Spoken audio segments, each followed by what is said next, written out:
Bonsoir et merci de recevoir ce nouveau numéro de votre émission Contour en direct sur la télévision Labari. Contour aujourd'hui qui s'intéresse au thème suivant, refondation de la République, que faire des partis politiques? Ils sont environ 172, moins de 200 ou un peu moins de 172, on ne sait pas trop parce que le chiffre n'est pas maîtrisé, y compris par l'administration publique.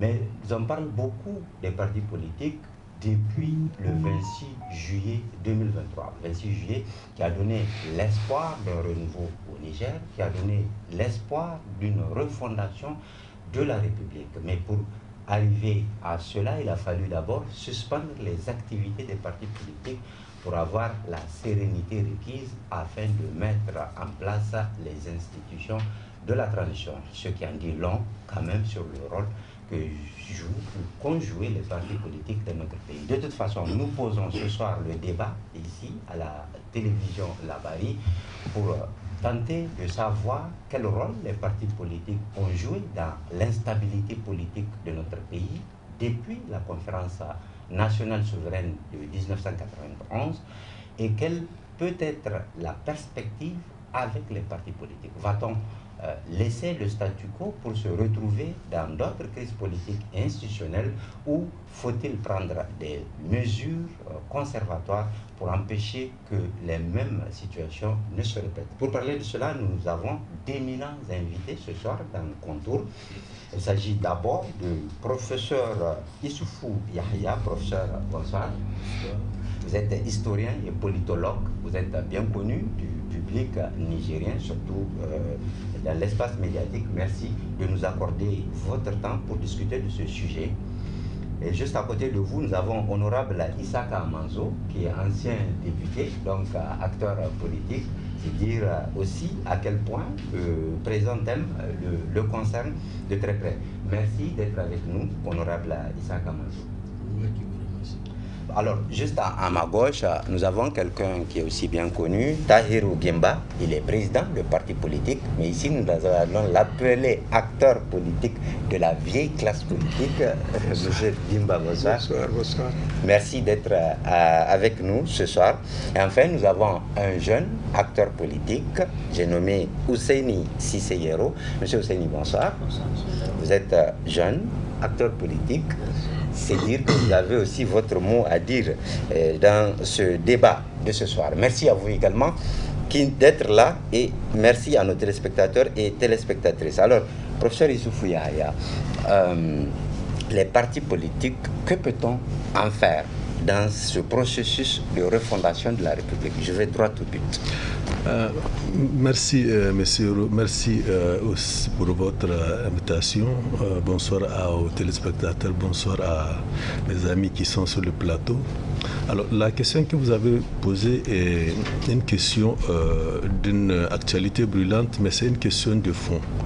Alors, les partis politiques constituent un peu le carburant de la démocratie, puisque ce sont des organisations qui ont le but essentiel de faire marcher cette démocratie, que ce soit au Niger ou ailleurs.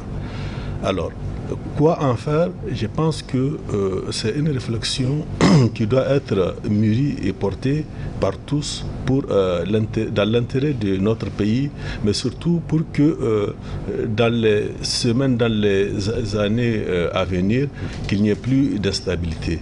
Quoi en faire? Peut-être que c'est un toilettage qu'il faut en faire, ou je pense qu'il faut simplement appliquer les textes. Parce que au titre de la loi, de l'ordonnance portant charte des partis politiques, je pense qu'à l'article 40, il est dit que tous les partis qui ne respecteraient pas les dispositions statutaires ou les dispositions légales sont d'office dissous.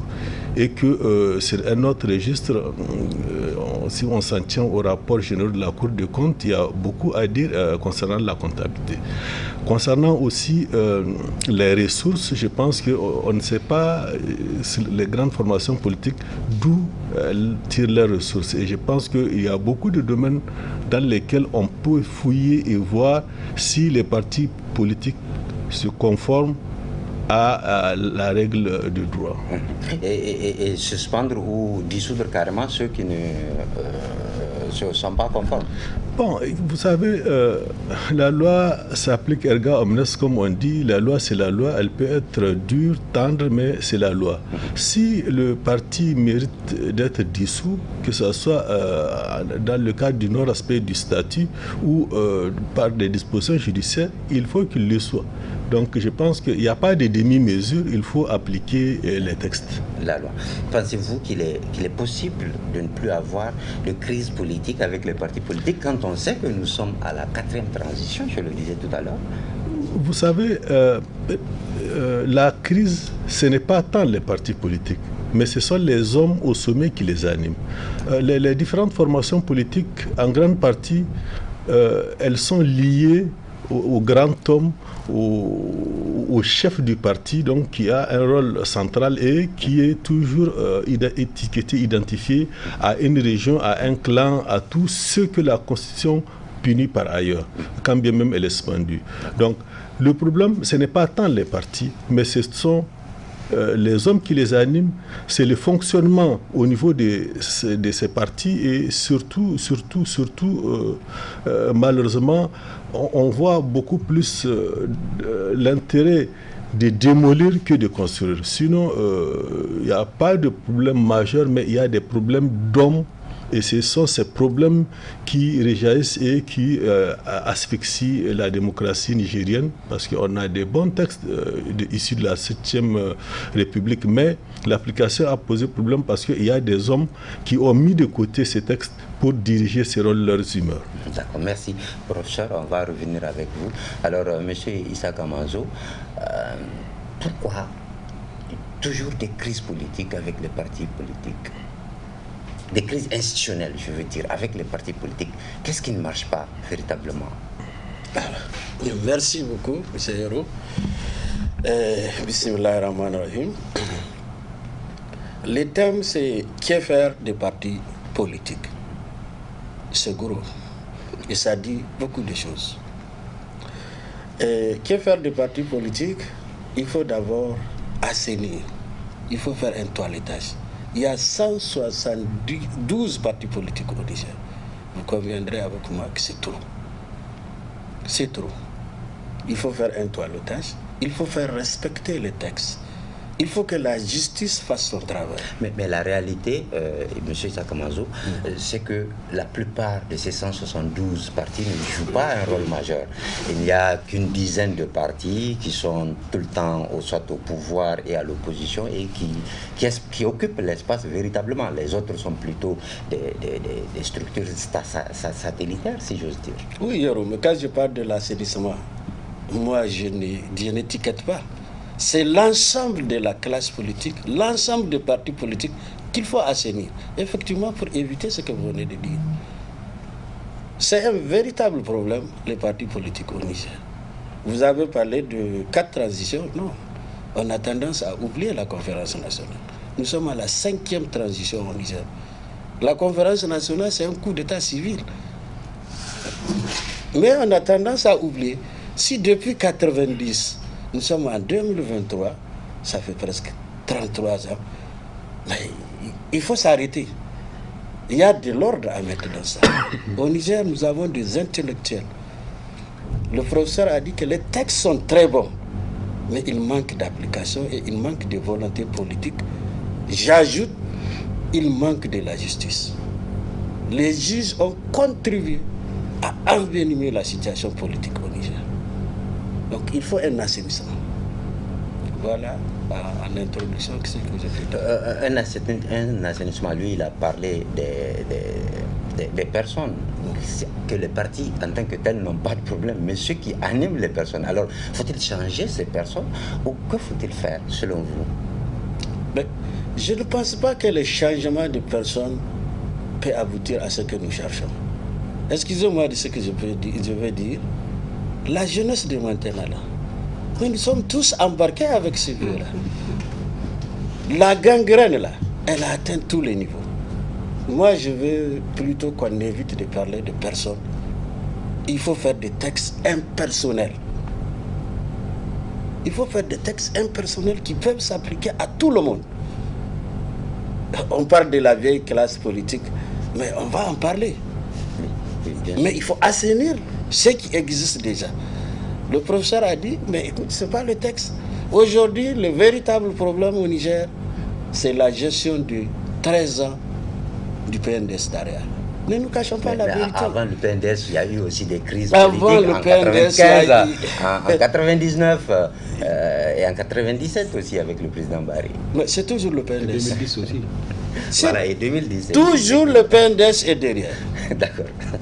Le coup d'État qu'on est en train de vivre aujourd'hui, à quelques différences près, mais c'est à peu près la même situation que l'AFC. Il faut se souvenir. Sauf que ici, c'est une guerre interne de la gestion d'un système. Heureusement que les militaires ont réagi. Je le répète assez. Heureusement qu'ils ont réagi à temps pour arrêter cette descente aux enfers. En tout cas, c'est pour ça qu'ils ont parlé de sauvegarde de la patrie. Sans doute que la patrie était menacée. Merci, nous reviendrons avec vous. Monsieur Tahirou Gimba, vous avez échoué pour la classe politique. La vieille classe politique, vous allez dire. Vous savez, c'est tellement marrant d'entendre ça.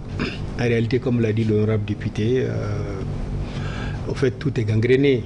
Les jeunes sont plus pourris que les vieux aujourd'hui. À l'épreuve, à l'évidence, les exemples sont là, on ne les cite pas, mais ils se connaissent. Et certains créent des partis par télécommande. Ils ne savent même pas de quoi il s'agit. On les pousse à créer des partis. Donc, pour revenir à la question fondamentale, que faire des partis politiques, je pense qu'il faut que nous abandonnions un concept de vouloir une chose et son contraire. Ça, c'est le drame du Nigérien. Il faut qu'on s'arrête. Et aujourd'hui, la classe politique, qu'elle soit jeune ou vieille, elle a échoué dans son ensemble.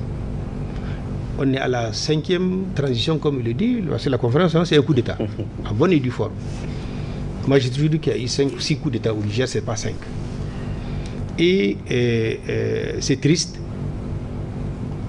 Si vous revenez en arrière, une seule disposition de cahier de charges clôturée à l'issue de la conférence nationale n'a jamais été appliquée ou exécutée au Niger.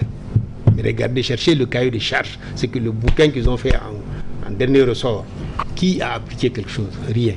Le multipartisme, par exemple. Oh là là, oh là là, oh là là. C'est le drame. C'est-à-dire que aujourd'hui, tout celui... C'est dramatique, au fait. Vous savez, si vous allez interroger les Nigériens, même ceux de l'intérieur, ils vont vous dire, écoutez, les partis politiques, là, mettez tous dans un fleuve et puis on n'en parle plus, laissez les militaires gouverner jusqu'à la fin du temps. Et c'est vrai parce que les gens en ont assez. On ne juge pas les gens sur des choses sérieuses. Il n'y a pas de programme, il n'y a pas de projet de société. On ne défend rien du tout. Souvent, c'est la région, l'ethnie, des subtilités, des choses qui n'ont aucun sens. Mais vous venez aussi de le dire, Monsieur le Président, que la classe politique, qu'elle soit vieille ou jeune, il faut toiletter. Donc, il y a plus d'espoir, alors. Non, il y a de l'espoir. Il y a de l'espoir parce que, comme l'a dit l'honorable, c'est un système qui était en place. D'autres les ont précédés. On a toujours abouti à des crises. En réalité, quand vous regardez fondamentalement, de la conférence nationale à aujourd'hui, on a toujours une chemise qui nous étouffe. La constitution de la 5e République française. On va, on vient, ça va, ça vient, ça va, ça vient. Toujours, on nous ramène le semi-présidentiel. Nos réalités sont autres. On a connu le régime présidentiel. Ça va nulle part parce que quand les gens ramènent le régime présidentiel, il n'y a pas d'assainissement au préalable. Ça suppose quoi? Ça suppose annuler et même peut-être disqualifier certains acteurs politiques du moment pour le ramener. Mais aujourd'hui, c'est l'occasion que nous avons, que le Niger a en or, de revoir les textes de fond en comble. D'abord, la constitution que nous sommes donnée, elle n'est pas adaptée à nos réalités. Comment voulez-vous avoir une maison où il y a 3 chefs de famille? Si on dit salam alaikum, qui va répondre? La femme, le boy ou le monsieur? C'est ça que ça veut dire au fait. le président est Vous parlez élu. du pouvoir Oui, exécutif, législatif et judiciaire. Absolument, mais personne ne sait de quoi il s'agit. En fin de compte, on a trouvé un homme qui a réfléchi, il a souffert de ça, il a traversé tous ces déserts-là, et il a pris tous les 3 pouvoirs et l'a mis dans sa poche. C'est le régime déchu. Ils ont tout pris. Il n'y a aucun pouvoir, il n'y a plus une séparation de pouvoir. Donc, il faut régler le problème, il faut toiletter les textes. La Constitution, nous serons obligés de revoir notre Constitution. Parce que les partis politiques, voyez-vous, il y avait peut-être moins de 80 politiques en 2011. Mais on est à 172. Presque le double. Voilà. Donc, c'est devenu des boutiques qu'on invente, des chiffres d'affaires, qu'on fait des projections de chiffres d'affaires. Or, la politique, ce n'est pas fait pour ça. On ne vient pas en politique pour s'enrichir. Ce n'est pas des raccourcis à emprunter pour emmagasiner des billets de banque. Non, c'est une erreur. Si vous touchez 10 millions par mois, vous allez les dépenser sans le savoir avant le 5 du mois suivant. Donc, ce qui fait que c'est des histoires. C'est-à-dire que changeons, nettoyons fondamentalement le texte. Et effectivement, on reviendra plus en détail il faut nettoyer les textes. La politique, ce n'est pas une compétition d'âge. Au contraire, on a plus besoin d'hommes expérimentés, capables d'élaborer des projets de société cohérents, que des jeunes sortis d'université à la minute et ils créent un parti. Il faut aller où avec? Vous n'avez pas eu un poste électif même de conseiller municipal et vous voulez créer un parti. Et être candidat à la présidentielle. Et à candidat à la présidentielle parce que votre âge vous le permet. Mais c'est par la théorie. La présidence, c'est autre chose. Et il faut éviter que ça soit un truc d'amateur, juste bon, c'est des raccourcis, je vais arriver à un poste. Vous voyez-vous, vous prenez un ministère, les travaux publics, l'équipement. Vous avez des ingénieurs qui ont fait le terrain d'arrondissement, département, région, dans des projets partout, 25 ans d'expérience. Un ingénieur principal est assis. Un autre jeune sort tout de suite ingénieur, on le met directeur général des travaux publics. Mais voulez-vous que ça marche comment? Parce que lui, juste, il s'est rampé chez le chef du parti. Donc il faut ou bien il ramène des prébendes au chef du parti. Non, je dis il faut retoiletter les textes. Puisque sont là, alors Hussein, vous reprochez à la classe politique, de façon générale, vous, la jeune génération politique montante, vous reprochez à la classe politique beaucoup de choses. Et aujourd'hui, on vous reproche également de marcher dans les traces de cette classe politique. Alors que répondez-vous? Vous êtes pareil en tant que politicien? Merci M. Yero, merci à la télévision de la Bari qui a su créer ce débat autour qui permet vraiment d'édifier la population et de leur donner accès à certaines informations. Par rapport à la classe politique, parce qu'il faut reconnaître que le thème que vous avez pris est un thème énorme. C'est l'un des thèmes qu'on ne peut pas finir d'en débattre même un mois. C'est presque la conférence nationale que vous ramenez sur la table aujourd'hui. On pose le débat, en tout cas, il est ouvert. Du moins, quand même, on va essayer de donner quelques explications. Et par rapport à la vieille classe ancienne, je suis désolé, mais je pense qu'elle a échoué. Elle a vraiment échoué et je pense que le professeur l'a confirmé indirectement. C'est des problèmes d'individus, c'est des guéguerres d'individus qui traînent toujours la nation dans la boue. Et je pense que normalement, quand on est ancien, on devrait refléter l'image de la sagesse et l'image du patriotisme. Mais malheureusement, la jeune classe politique que nous sommes, nous avons constaté, parce que nous sommes en stage à leur côté, nous les observons, nous avons constaté que la vieille vous allez livrer des diplômes. La vieille classe politique, la vieille classe politique, en tout cas, elle a détruit le pays. Pour le dire en termes clairs, elle a détruit le pays. D'accord, monsieur Husseini, la classe politique, vous dites, a détruit le pays. Cette classe politique, elle s'appuie sur la jeunesse. Au sein de ces structures, lorsqu'il s'agit de marcher, lorsqu'il s'agit de faire des activités politiques, meetings, marches, quoi que ce soit, elle s'appuie sur vous les jeunes, puisque la population nigérienne est quand même jeune à 65%. Donc, comment expliquer qu'une minorité puisse prendre les devants et qu'elle ait suivi cette minorité par la majorité? Vous savez, M. Hérault, le système de nos partis politiques est un système compliqué. Comme l'a dit le professeur, on ne sait même pas d'où viennent les fonds. Alors, nos systèmes de gestion des partis politiques ont un système spécifique. De telle sorte que même en tant que jeune, quand vous voulez faire les brebis galeuses, vous êtes écarté. Alors, pour mieux comprendre le système, il faut se fondre dans la masse. Il faut se fondre dans la masse et suivre comme ça. Mais néanmoins, nous, on a toujours dit quelque chose. En tout cas, en tant que jeune, j'ai toujours prôné quelque chose. Il n'est pas question qu'on crée un parti politique dans le sac. Il n'est pas question qu'on crée un parti politique et n'est pas aller aux élections. Quand vous prenez les 172 partis politiques, il y a au moins dans les 70 partis politiques qui n'ont jamais participé aux élections. Je me demande, c'est des associations d'individus ou bien c'est des partis politiques? Parce que quand on crée un parti politique, qu'on soit jeune ou vieux, on aspire à diriger la nation. On a un programme, du moins, même si on n'a pas un programme, on va vers les populations pour expliquer ce qu'on veut, pour sensibiliser la population. Mais chemin faisant, on a compris que la vieille classe politique ne veut pas qu'il y ait de changement. Pourquoi? Parce que ça l'arrange. Parce que c'est à son compte. Il faut forcément maintenir la jeunesse dans le même système. Il faut un peu endoucir la jeunesse et continuer à rester aux affaires. C'est ce que vous faites, monsieur le président? Non, pas du tout. Un instant, s'il vous plaît. Un instant. Pas On va du laisser tout. répondre. En fait, les jeunes cherchent des raccourcis. Vous les manipulez? Non, certains les manipulent parce qu'ils sont eux-mêmes stupides. Vous venez, président, il me faut 50 000 pour aller dans tel village. Président, il me faut 500 000 pour aller dans ceci. Lui, il n'a pas les 500 000 les jeunes, donc il veut s'adresser aux vieux. Bon, qu'est-ce qui va se passer? Qui paye? Les Américains disent qui paye? Commande. Commande, assurément. Je veux en finir, monsieur. Vous savez, et du coup, ils sont plus dangereux que les vieux. Si on prend l'élève dépasse le maître. Comme l'a adage de le dire un jour, l'élève peut dépasser le maître. Absolument. Et les marmites vides font plus de bruit que les marmites pleines.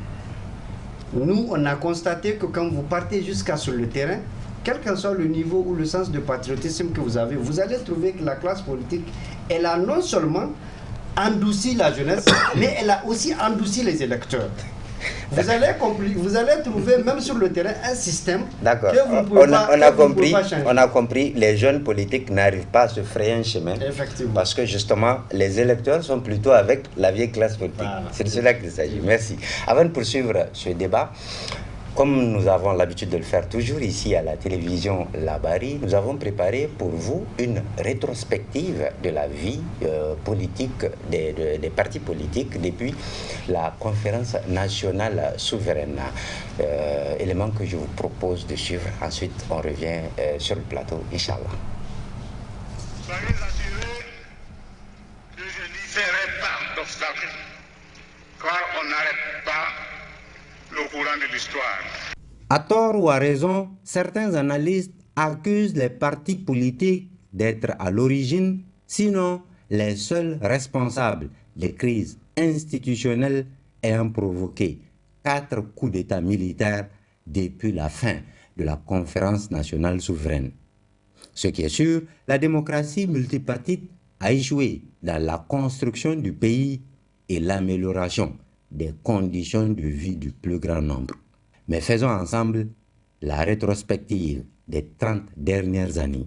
Au sortir de la conférence nationale souveraine, l'Alliance des forces du changement AFC, menée par le CDS Rahma de Mohamed Ousmane, a remporté les premières élections démocratiques de 1993 au suffrage universel contre le MNSD Nassara de Tanja Mamadou. Le CDS Rahma avait pour alliés, entre autres, l'ANDP Zamalahia, le PNDS Tareya et plusieurs partis politiques. Au bout de 2 années de gestion du pouvoir, le premier ministre de l'époque, président du PNDS Tareya, démissionne du gouvernement et retire son parti politique de la majorité AFC. Pour certains, les raisons en étaient des disputes avec le président de la République autour de marchés publics, mais pour d'autres, il s'agirait plutôt de l'incompétence avérée du Premier ministre Issoufou Mahamadou, à qui il aurait été demandé de démissionner et faire désigner à sa place un autre cadre de son parti pour diriger le gouvernement. Mais ce dernier aurait vu en cela une insulte, une humiliation à son égard. Quoi qu'il en soit, le départ du PNDS-Taraya de l'AFC a provoqué la première crise institutionnelle avec la tumultueuse cohabitation entre Mohamed Ousmane, président de la République, et Hama Amadou du MNSD Nassara, devenu Premier ministre, à la faveur de la nouvelle majorité née de l'alliance PNDS-MNSD. C'est ce qui a conduit au coup d'État du 26 janvier 1996. L'avènement de la 4e République, dirigée par le général Ibrahim Baré Nassara, n'a duré que 3 petites années, tant la crise politique née de la contestation des élections a été permanente et très grave. En avril 1999, le président Baré sera assassiné par sa propre garde et le Conseil national pour la réconciliation qui a pris le pouvoir organise des élections la même année et le président du MNSD Nassara, Tanja Mamadou, prête serment le 22 décembre 1999, devenant ainsi le premier et dernier président de la 5e République. Après un premier mandat plutôt bien réussi, au cours de son second, Tanja Mamadou commence à recevoir le chef de file de l'opposition Issoufou Mahamadou, président du PNDS-Taraya. 2 ans après le début du second mandat de Tanja, en 2007, le gouvernement dirigé par Hama Amadou, qui est devenu entre-temps président du MNSD Nassara, le parti au pouvoir, est renversé par une motion de censure déposée par le PNDS-Taraya, mais votée aussi par une partie de la majorité parlementaire, dont des députés du MNSD de Tanja Mamadou. Je vous remercie d'avoir démontré qu'une majorité aussi énorme soit-elle, quand elle manque d'âme, elle ne peut que s'effondrer. L'idylle, ou disons l'alliance tacite entre le président Tanja et le chef de file de l'opposition Issoufou Mahamadou s'estompera avec l'avènement du Tazarké ou la prolongation du dernier mandat présidentiel de Tanja Mamadou en 2009. Pour les besoins du combat politique contre le Tazarké, le PNDS-Taraya d'Issoufou Mahamadou va se rallier au CDS Rahama de Mohamed Ousmane et au Lumana Africa, créé par Hama Amadou et ses camarades du MNSD qui lui sont restés fidèles après son éjection du parti et son remplacement par Seyni Oumarou à la présidence du MNSD. Tanja sera finalement déposé par un autre coup d'État militaire le 18 février 2010. Issoufou Mahamadou sera élu président de la République et prêtera serment le 7 avril 2011. Après 2 mandats marqués par une malgouvernance jamais égalée dans le pays, Issoufou choisit son compagnon politique Mohamed Bazoum pour lui succéder au sommet de l'État après des élections émaillées par des braquages en main armée d'urnes, mais aussi des chiffres extraterrestres de 103% de suffrages exprimés valables annoncés par le président de la CENI, Issa Kassouna lui-même. Suffrages exprimés valables, 10 777. Le taux de participation de 103,07. Après 2 années de consolidation de la malgouvernance, le régime du PNDS-Taraya est déposé à son tour le 26 juillet 2023 par le Conseil national pour la sauvegarde de la patrie CNSP. Alors, remarque, le parti politique a tiré le plus de bénéfices des crises politiques et institutionnelles est sans doute le PNDS-Taraya, qui est passé de 3e ou 4e force politique en 1993 à 2e en 1999 et 2004, avant de devenir premier parti politique du Niger en 2011, 2016 et 2020. Seconde remarque, les 2e, 3e, 4e, 5e et 6e Républiques ont eu chacune un seul président et seule la 7e République a connu 2 présidents, dont un éphémère là aussi. Troisième remarque, toutes les formules d'alliance les plus inimaginables ont été réalisées par nos partis politiques. Le PNDS-Taraya, qui avait quitté le CDS Rahama, s'est retrouvé avec ce parti pour la lutte contre le régime du général Baré, s'est allié officieusement à Tanja pour descendre le gouvernement de Hama Amadou avant de se retrouver avec celui-ci pour lutter contre le même Tanja Mamadou. Mohamed Ousmane, faiseur de roi dont le soutien a été déterminant dans les 2 victoires électorales de Tanja Mamadou en 1999 et en 2004, va quitter la mouvance présidentielle pour rejoindre le PNDS Tareya d'Issoufou Mahamadou et le moderne Faloumana Africa de Hama Amadou pour mener la lutte contre le Tazarki.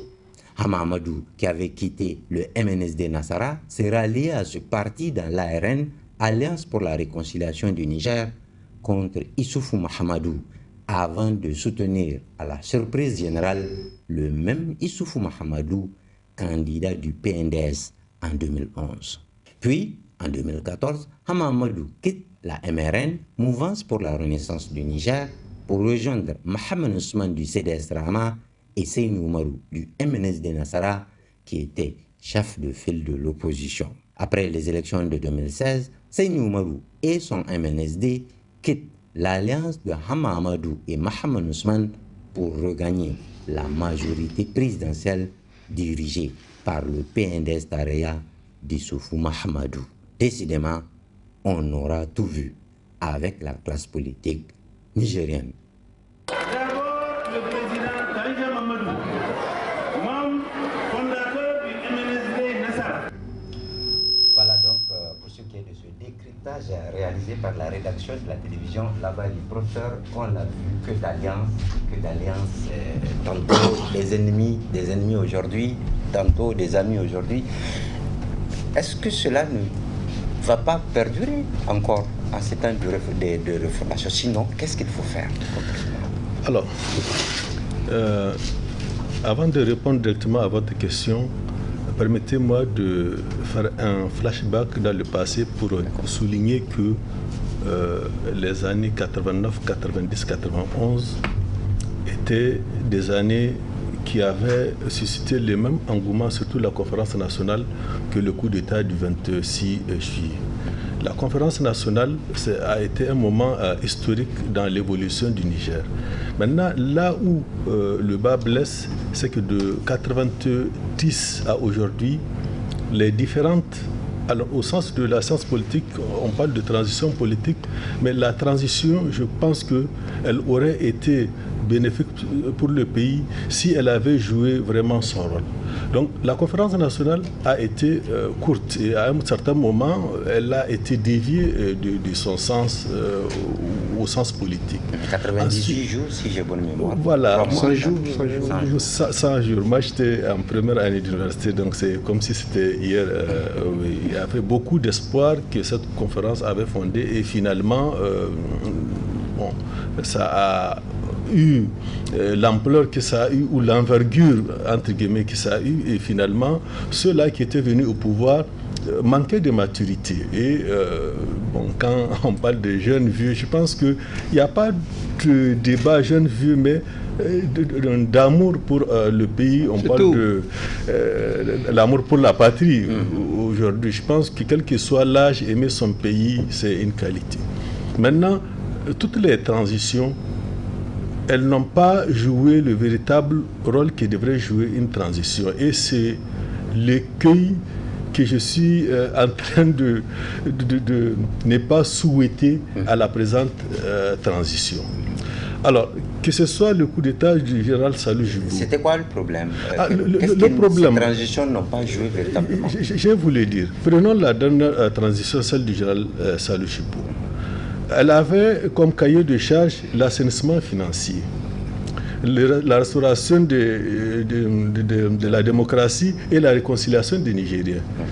Aujourd'hui, il n'y a pas tant de problèmes entre les Nigériens, mais rien que l'assainissement financier, si on devrait le faire en âme et conscience, ça prendrait suffisamment de temps. Restaurer la démocratie, mais pendant les 13 ans, est-ce qu'il y a même eu démocratie? Les partis, comme je l'ai dit, c'est le carburant de la démocratie, c'est l'ossature.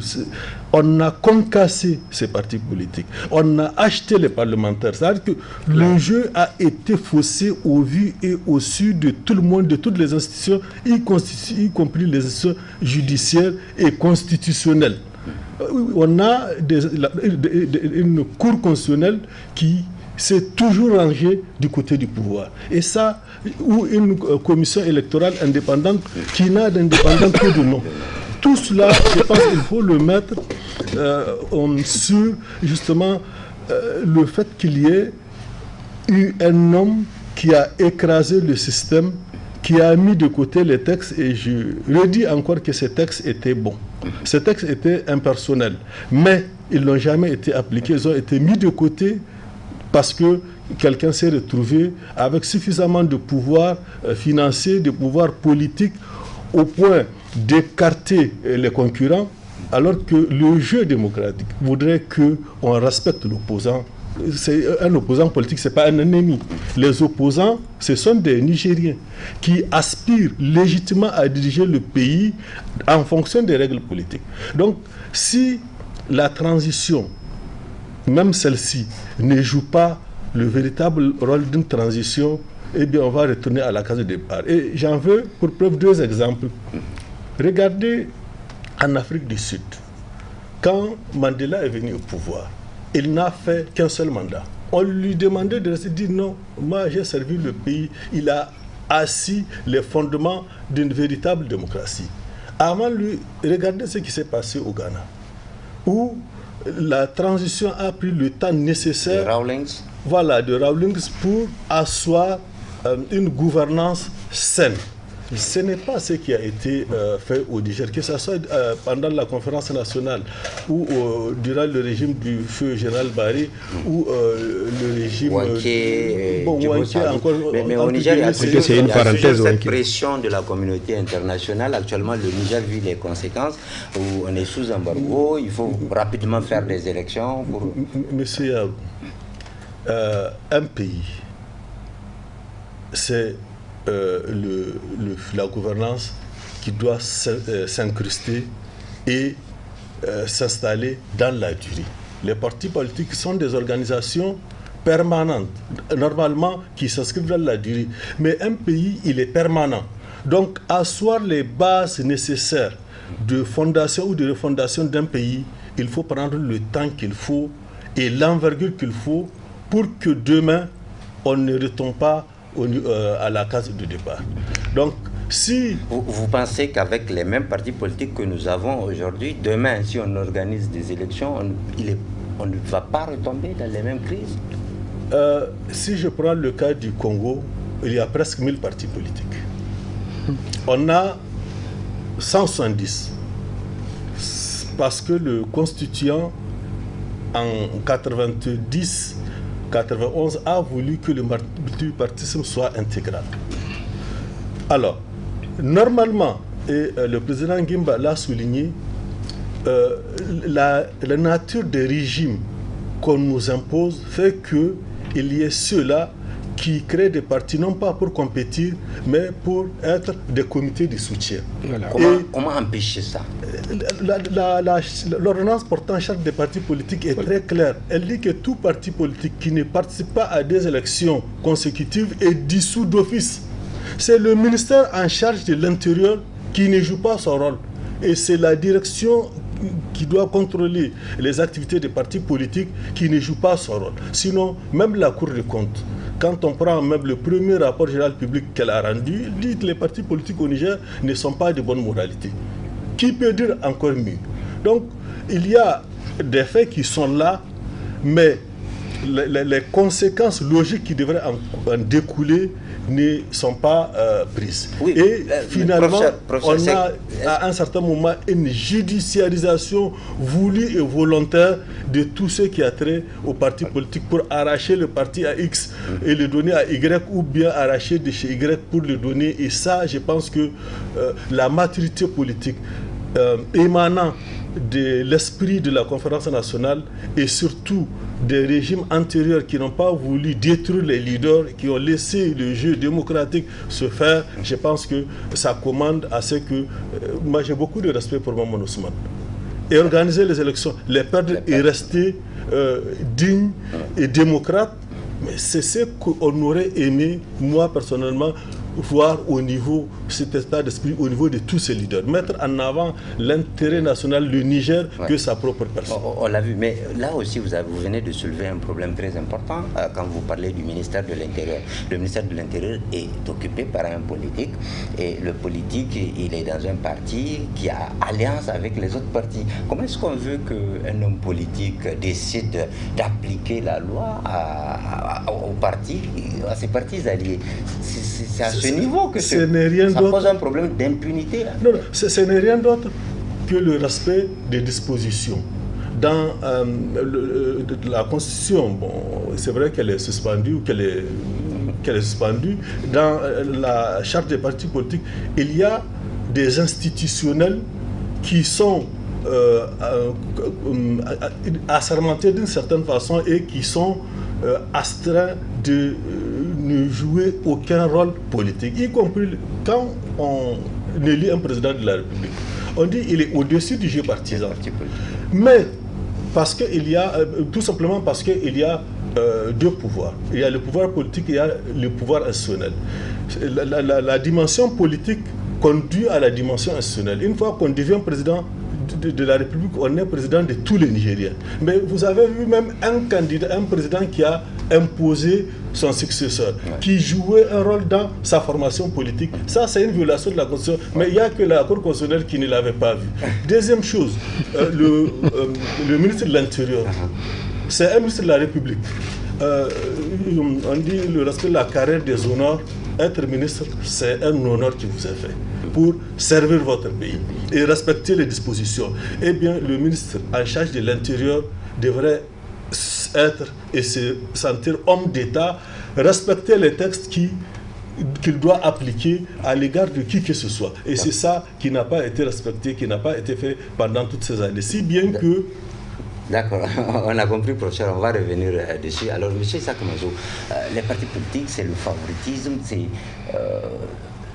tous les problèmes qu'on vit viennent en fait de ce favoritisme-là, de ces jeux d'alliance. Est-ce qu'il est possible vraiment de s'en passer? Pourquoi? Même à l'Assemblée, on a vu, on élit des députés. Une fois qu'ils sont là à l'Assemblée, souvent ils prennent de l'argent pour voter des lois et ils ne font plus le contrôle. Ils sont totalement partisans. Mais, et moi, merci beaucoup. J'ai comme l'impression que dans les débats des FADA, dans le groupe, on a tendance à ramener le Niger à la seule gestion des 13 ans du PNDS. Tout ce que vous venez de dénoncer là, on l'a connu qu'à partir de cette gestion-là. Si avant il n'y avait pas eu ça, pourquoi? Parce que nous avons eu par le passé des hommes qui respectaient les textes. Le professeur vient de vous rappeler, un président de la République qui dissout l'Assemblée nationale, qui provoque les élections, il perd les élections à la différence de 1 ou 2 députés. Mais il a accepté le principe démocratique. Mais la vie a continué. Le Niger est resté tranquille. Mais à partir de 2011, on a commencé notre descente aux enfers. Un régime semi-présidentiel, mais qui a été complètement détourné, dénaturé pour être ni un régime présidentiel, ni un régime parlementaire, non, un régime inventé par quelqu'un. D'accord. Nous vivons les conséquences de tout cela, mais comment faire maintenant? Mais si nous vivons les conséquences... Les Nigériens s'inquiètent en fait du risque de l'éternel recommencement. Maintenant, comment faire pour qu'il n'y ait pas cet éternel recommencement? Pour éviter cet éternel recommencement, il faut que nous soyons honnêtes vis-à-vis de nous-mêmes. C'est-à-dire? Qu'on soit juste, qu'on dénonce, qu'on dise la vérité, qu'on ne démissionne pas. Le peuple nigérien dira 13 ans, il a démissionné. Pourquoi? Je dis non, quand tu écoutes le langage, bon, ils ont prêté serment sur le Coran, on les laisse avec Dieu. C'est une erreur. C'est une grave erreur. Mais qu'est-ce que le peuple pouvait faire lorsqu'on lui empêchait même de marcher? Mais le peuple a beaucoup de solutions. Mais pourquoi s'accoquiner derrière les partis politiques? Là, je reviens à la jeunesse, qui est capable de changer les choses. Mais tellement les gens sont pressés d'être riches, ils acceptent de se prostituer. La jeunesse doit intégrer ces partis politiques-là, pas pour les détruire, pour inspirer le changement à l'intérieur. Comment? Mais il faut aller avec détermination, avec courage, s'assumer, éviter de démissionner, dire son point de vue, accepter certaines pratiques malsaines. Vous allez les exclure une fois qu'ils vous tiennent tête. Écoutez, mais si c'est le prix à payer parce que je dis la vérité, mais au moins je suis fier de moi. Au moins j'ai dénoncé quelque chose. Mais on reste, on regarde. Je rappelle, s'il n'y avait pas eu le coup d'État, mais aujourd'hui on ne sait pas là où on va être. On a concassé le parti politique. On a concassé les associations. On a concassé toutes les structures du Niger.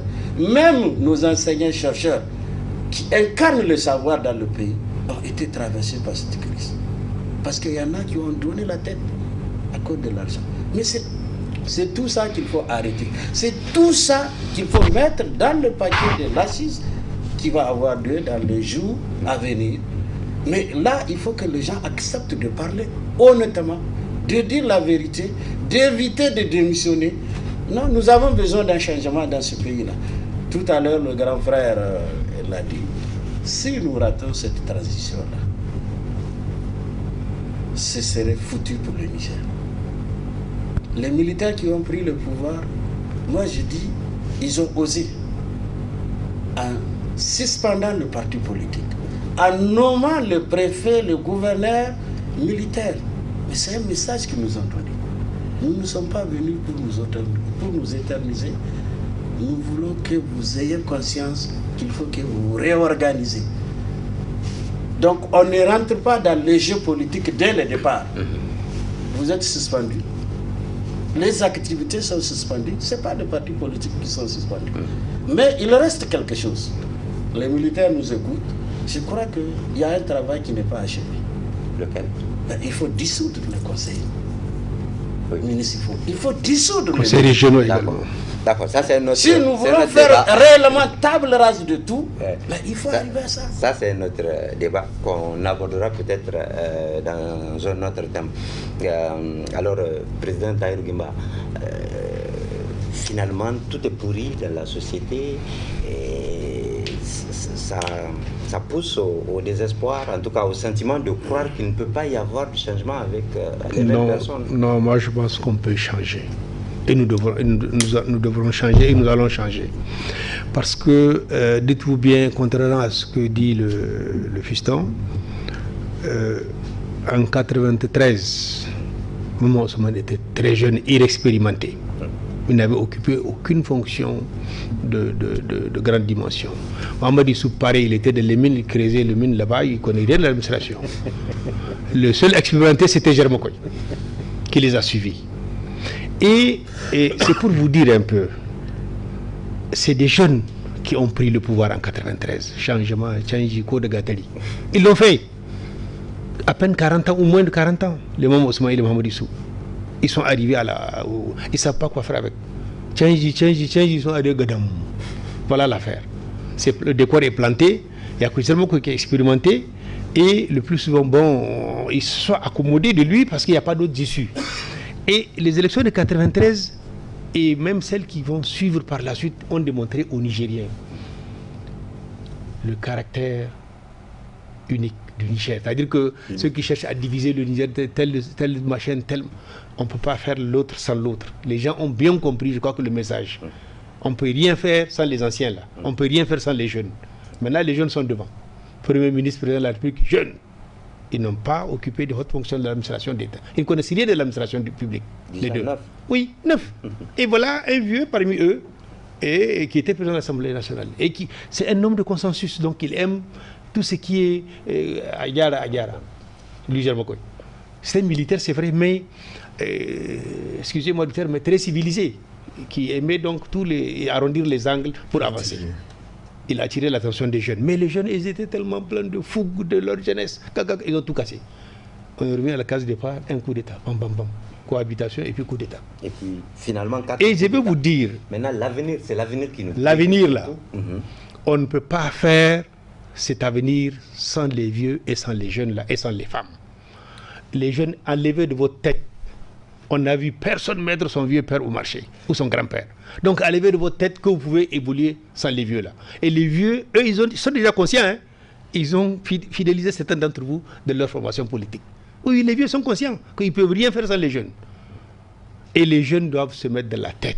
On ne peut pas, il faut plutôt, comme l'a dit l'honorable, se mettre dans les troupes des grandes formations ou des formations existantes s'il le faut, pour pouvoir apporter la révolution qu'ils veulent.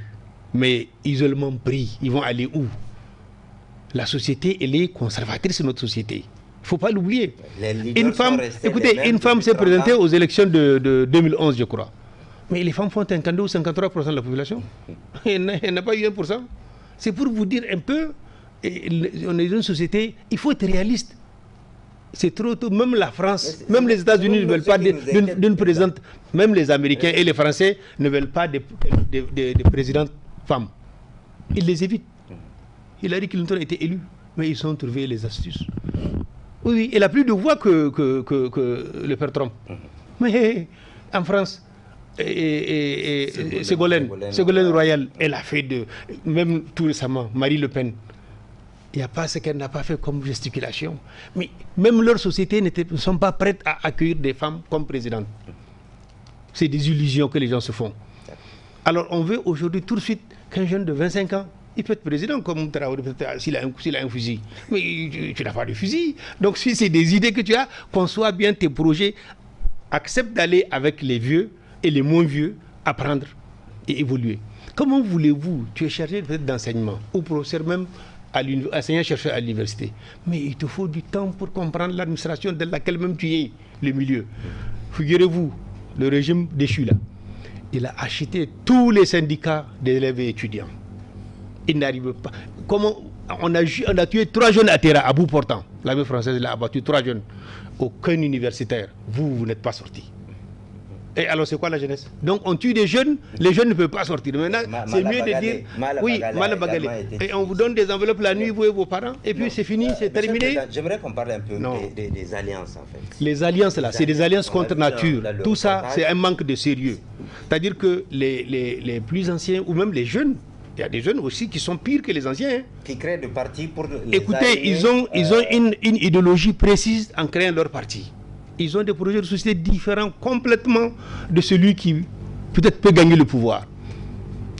Tout le monde ramasse ses valises, les communistes, les socialistes, les travaillistes, les centristes, tous les gens, chacun fait sa valise, on va suivre celui-là, parce que quand on finit, chacun va avoir ça. Vous avez des jeunes comme lui, ils sont maintenant, en sortant les listes des chargés des missions et des conseillers à la présidence, à la primature, à l'Assemblée, dans toutes les institutions du pays, ils sont au moins 12 ou 14 000. 70% de ces listes-là sont occupées par des jeunes comme lui. Ils sont tous des partis politiques de leur sac. Personne ne peut lui un siège, aucun d'entre eux. Mais un parti politique qui ne va pas aux élections. C'est simple.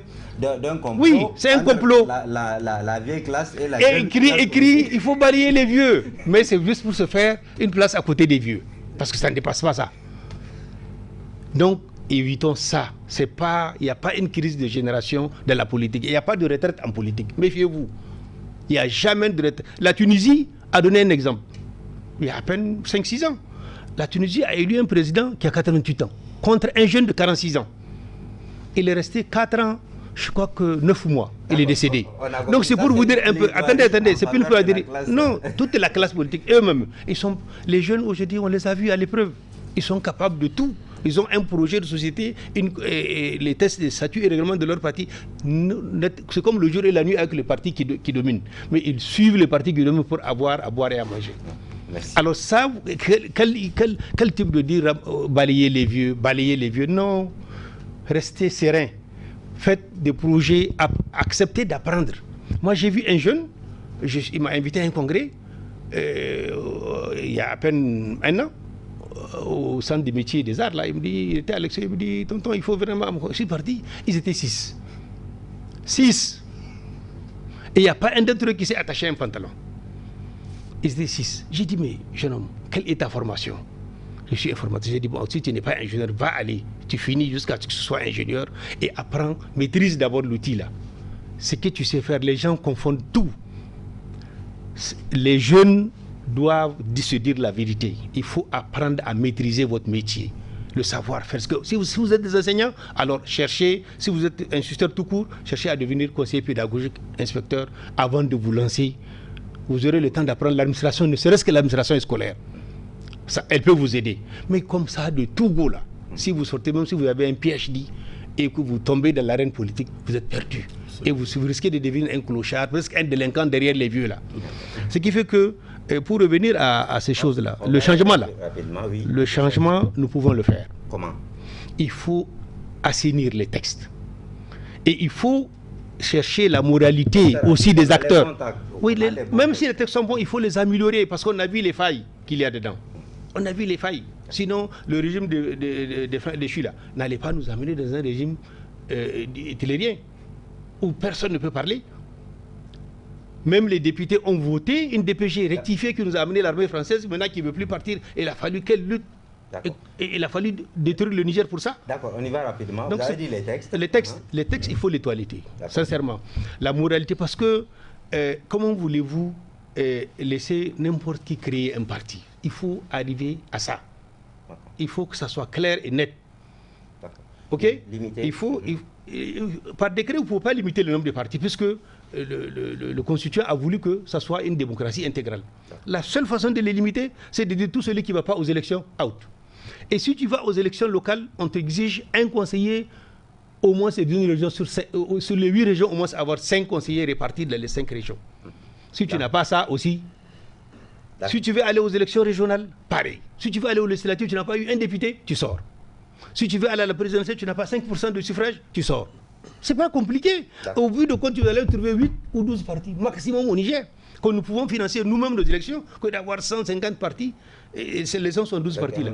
Vous allez vérifier, il y a des partis qui n'ont jamais mis pied dans les élections. Jamais. Même les présidentielles de 2020, il y a une dizaine de candidats préfinancés par le parti au pouvoir. Les 25 millions là ont été donnés. Il y a des gens qui n'ont pas un pantalon de 10 000 francs et ils ont amené 25 millions au trésor. Ils ont fait comment? C'est le parti qui gouverne qui a acheté. Au moins sur les trentaines de candidats, les 10 jeunes là qui étaient dedans ont été préfinancés par le PNS. Donc il n'y a pas de mystère les jeunes. Ressaisissez-vous, faites-vous des programmes et des projections réalistes et réalisables. Que voulez-vous qu'on apporte comme changement pour que les partis politiques ne soient plus à la base des crises institutionnelles qui retardent tant le Niger? Vous savez, M. Yero, je voudrais d'abord revenir un peu en arrière. Il faut reconnaître à la vieille classe politique qu'il n'y a pas de crise d'antipathie. Il n'y a pas de crise entre vieux et jeunes. Nous disons seulement que la vieille classe politique a échoué par peur. Si aujourd'hui ils sont fiers d'Ibrahim Traoré, je pense que c'est un jeune. Si ils sont fiers d'un président, aujourd'hui c'est un jeune. Si aujourd'hui les ronds-points de Niamey sont animés, ce n'est pas les vieux. Si aujourd'hui le CNSP est fier de voir qu'il est soutenu, ce n'est pas les vieux. Il faut reconnaître à César ce qui appartient à César. La vieille classe politique a échoué parce qu'elle a peur. Peur de quoi? Peur de quoi? Mais il a peur de l'Occident. C'est la peur. C'est la peur qu'il est. Quand j'ai dit la moralité, il y a des leaders politiques jeunes et vieux et militaires qui sont des francs-maçons. Voulez-vous faire quoi avec un franc-maçon pour diriger son propre pays? D'accord, Président, on va le laisser terminer. D'accord, vous pourrez réagir après. Quand vous prenez par exemple les jeunes qui créent des partis politiques, ce n'est pas tous les jeunes qui sont pourris. Les vieux, qu'est-ce qu'ils font? Même quand ils nous donnent des leçons de morale, qu'est-ce qu'ils font quand ils sont au sommet? Ils placent leurs enfants. On a vu des vieux qui ont attribué des matricules à leurs enfants qui n'ont même pas fini d'étudier, qui n'ont même pas eu de diplôme. Alors qu'est-ce que vous voulez que la jeunesse qui est derrière vous, qui souffre derrière vous matin et nuit, qui est derrière vous dans les réunions et qui va s'écouter? Moi je pense qu'il faut se ressaisir. Qu'est-ce qui s'est passé entre Djibo Bakary et Jori Hamani, même si nous sommes enfants? Djibo Bakary était obligé de se réfugier parce que tout simplement la vie classe politique est peureuse. Elle est peureuse parce qu'il faut qu'elle maintienne certains loisirs que le pouvoir la donne. Elle ne peut pas, vous ne pouvez pas être si vieux que ça, vous consommez de l'électricité à un hauteur que vous ne voulez pas payer, vous voulez que vous vous trouviez dans la climatisation H24 et vous ne voulez pas encore quitter l'administration pour la jeunesse. Il faut prolonger les retraites, il faut ceci, il faut cela, il faut admettre qu'il y a eu un échec total. La vieille classe politique devrait être un exemple. Elle devrait servir de boussole, elle devrait servir d'incarnation. Il n'y a pas eu cela. Elle a participé elle-même à cette gangrène-là qui existe. D'accord. Et je voudrais... On a compris. Maintenant, qu'est-ce que vous proposez en tant que jeune? Avant ma proposition, je voudrais qu'il y ait une chose. La vieille classe politique, elle prédestine toujours notre échec.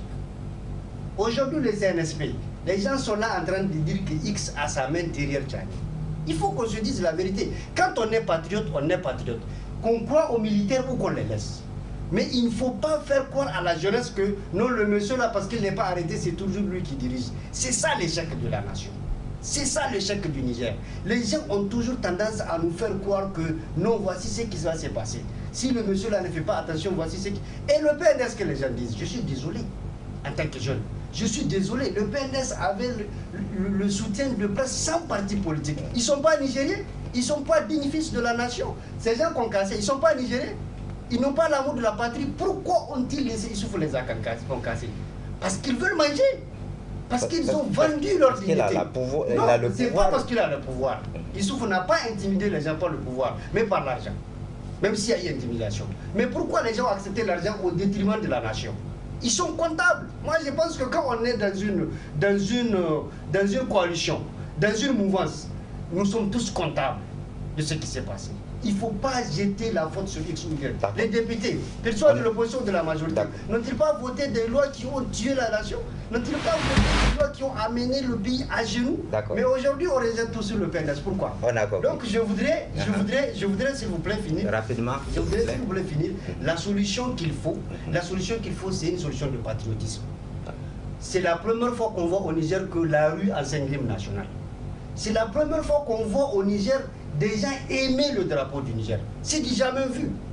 C'est du jamais vu. Donc, si les partis politiques jouaient leur rôle de former, sensibiliser, éduquer, non pas de donner de l'argent pour qu'on leur vote, et que la population aussi est complice de prendre 200 francs pour se ligoter pendant 5 ans, ou 1000 francs pour se ligoter pendant 5 ans, je pense que nous devrons tous mettre de l'eau dans notre vin. D'accord. Et s'asseoir. On a compris, monsieur. Et réviser surtout l'application des textes, monsieur Yoro, je voudrais finir là-bas. D'accord. Vous aurez l'occasion de finir. On va faire un dernier tour de table très rapidement, professeur. En 2 minutes, votre conclusion sur le sujet, refondation de la République, que faire des partis politiques? Alors, juste 2 minutes, s'il vous plaît. On a déjà... Oui, 2 minutes, c'est suffisant pour conclure. Je pense que le Niger, aujourd'hui, il fait face à son avenir avec des militaires qui sont au pouvoir. Alors, moi, j'ai du respect pour tout le monde. Mais ces militaires, pendant 12 ans aussi, certains d'entre eux ont participé à ce qui s'est passé. Il ne faut pas le perdre de vue. Il ne faut dédouaner personne. Mais aujourd'hui, le bon sens commande à ce qu'on ne voit que le pays et l'avenir de notre pays. Parce que ce pays nous appartient, c'est le seul que nous avons. Alors, sauvegarde, il faut le sauvegarder dans toute sa posture. Qu'elle soit intérieure ou extérieure, il faut que toutes les forces du mal puissent être extirpées. 2, il y aura des institutions de la transition qui sont en train d'être mises en place. Ces institutions, il faut qu'elles soient viables. Il ne faut pas qu'elles soient chlorophylisées, qu'on mette des gens vraiment qui ont l'amour du pays et qui savent ce qu'ils doivent faire, parce que c'est beaucoup de travail. la durée de la transition doit prendre en compte l'immensité des chantiers pour refonder un pays. Pas juste une transition à la va-vite parce que l'Occident veut avoir des dirigeants comme on en a eu rapidement sur les partis politiques. Oui, je vais en finir. Comme on en a eu ces 12 dernières années ou 13 années où les gens ont fait de notre pays leur propre pays, où on leur dit de partir au point où ils disent non, on ne part pas. C'est-à-dire qu'ils sont plus nigériens que les Nigériens. Et les partis politiques, en grande partie, ont participé à cette mascarade. Absolument. Maintenant, qu'est-ce qu'il faut faire? S'il faut les dissoudre pour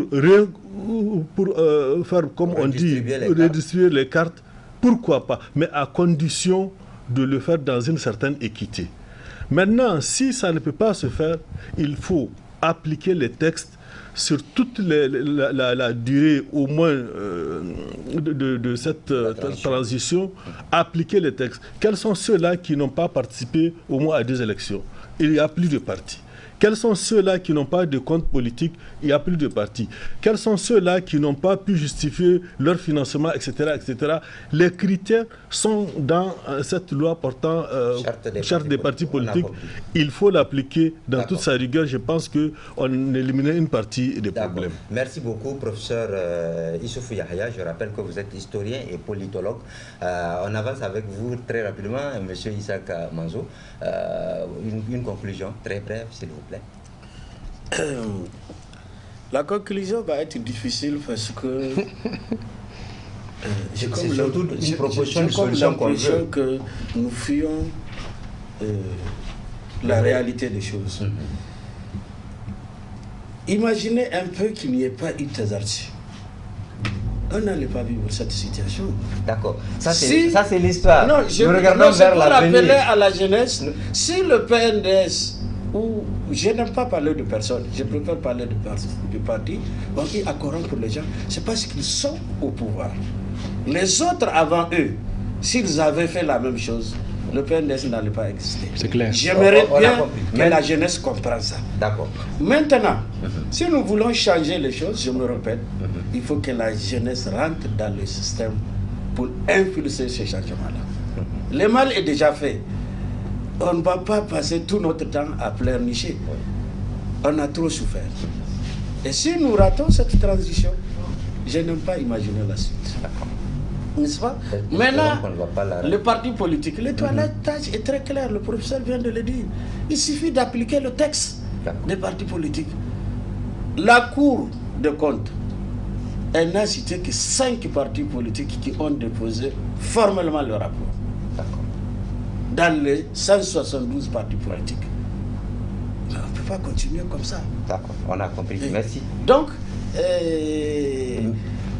pour vraiment revenir sur le thème, moi j'aimerais bien que, au niveau des assises là, que les gens arrivent avec des idées du changement, mais le vrai changement.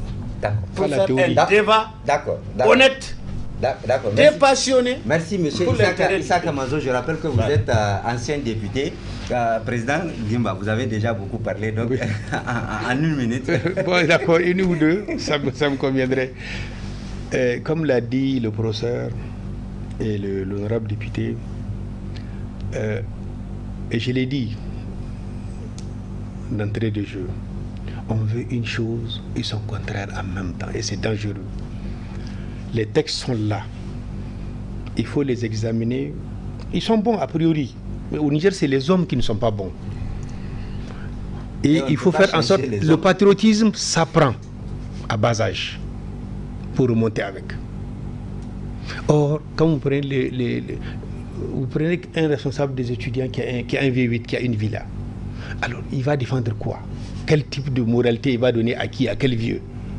Personne ne le croit. Et ce qu'il faut faire, il faut revisiter tous ces textes-là. Hein? Il faut les revisiter de fond en comble. De la charte des partis, la constitution, charte des partis. Parce que la constitution semi-présidentielle, à son sein, elle a un germe que nous ne pouvons pas gérer. D'accord. Écoutez, eux là-bas, là, en Occident, qui font les semi-présidentielles ou les régimes parlementaires, tout ce que vous voulez, 90% des gens ou 70% des gens se prennent en charge le matin. Mais ici, c'est le contraire. Il n'y a que 2 ou 3% des citoyens qui prennent tous les autres en charge. Et comment voulez-vous qu'on vive sur le même train de vie, qu'on ait la même histoire, qu'on ait la même géographie? Ça ne marchera pas. Pour nous, c'est des chemises qui nous sont ou ça nous sert ou ça nous étouffe.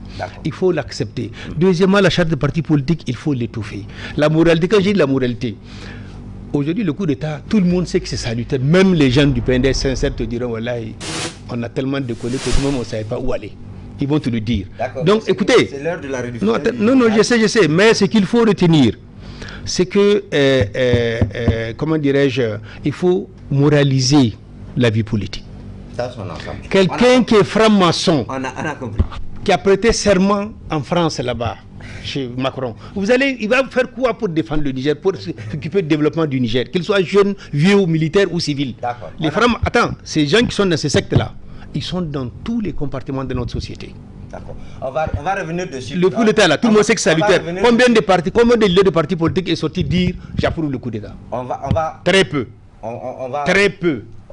Et les jeunes, parce qu'ils se disent non, c'est un péché. Si moi j'ai dit, je suis sorti au grand jour, le 27, j'ai animé le premier meeting à la place de concertation. J'ai dit, il faut attendre, il ne faut même pas aller aux élections pendant 10 ans. S'il vous plaît, Monsieur le Président, on aura l'occasion de revenir sur ces sujets. Pour que le temps coupe, que vous mûrissez et que vous réussissez et vous produisez des projets de société viables et quelque chose de sérieux à présenter au peuple. Votre conclusion, on parle donc il faut révisiter. Il y a aussi l'application des textes qui pose problème. Il faut mettre des garde-fous. C'est des garde-fous qu'il faut mettre. Oui, merci monsieur. Il faut mettre des garde-fous. En un mot, ce que je voudrais dire, il faut appliquer les textes. Je l'ai toujours dit au CNDP, je l'ai toujours dit en tant que jeune. Moi, je vais aux élections. Mais le CNDP n'existe plus. Et ceux qui ne participent pas aux élections, ceux qui ne respectent pas les textes, vous ne pouvez pas avoir un parti politique dans le sac avec vous, votre femme, va pas aux élections. Votre chien de maison, et vous venez chercher un poste. Et c'est surtout ces gens-là qui détruisent la nation. Moi, je pense qu'il faut avoir un parti politique, il faut avoir ses sièges, il faut avoir ses bureaux fonctionnels, il faut tenir ses réunions périodiques, il faut former la population. Il ne faut pas aller corrompre la population. Il faut faire apprendre. Et je dis aussi à la classe politique de former la jeunesse politique. D'accord.